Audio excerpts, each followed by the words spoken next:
Tous ou presque ont répondu à l'invitation du président de la République, Félix-Antoine Tshisekedi Tshilombo. État-major commandement des FARDC et de la police nationale, commandants des zones de défense et leurs états-majors, officiers responsables des zones de défense et régions militaires, chefs des groupes et bases des forces navales et aériennes, bref, tous les hauts commandements militaires élargis aux services spécialisés de la police ont assisté à la causerie morale du commandant suprême. Pendant près de 4 heures, ces officiers généraux et supérieurs, une centaine au total, ont reçu des instructions claires et précises sur leur mission de protéger les institutions et l'intégrité territoriale. À l'issue de cet échange, les hauts gradés de l'armée et de la police nationale ont renouvelé l'acte d'engagement de la loyauté et fidélité au commandant suprême. Conscient de responsabilités et assignations que nous confère la constitution de notre pays, mû par le sentiment de n'œuvrer que pour l'intérêt supérieur de la nation, nous, militaires et policiers de la République démocratique du Congo, tenons à préciser, en ce 1er décembre 2020, ici, au Palais de la Nation, que conformément à nos missions constitutionnelles légitimes, demeurons apolitiques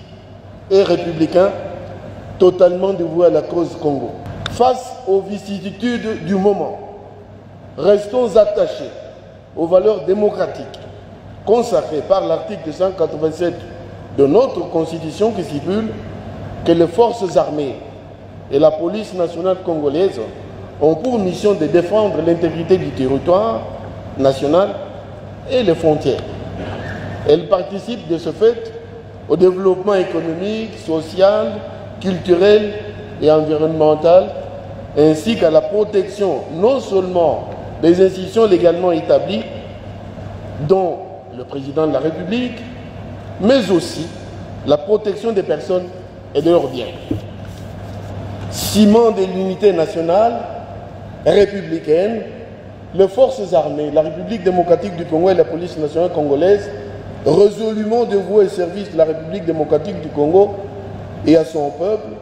ne se laisseront ni inféoder, ni détourner de leur mission sacrée par des vendeurs d'illusions en mal de glorioles. Redevables vis-à-vis de la population congolaise dont elles sont l'émanation,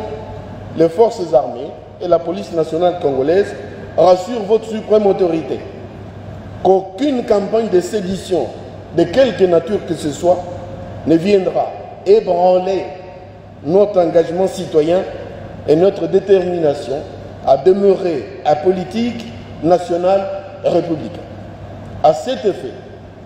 nous, militaires et policiers de la République démocratique du Congo,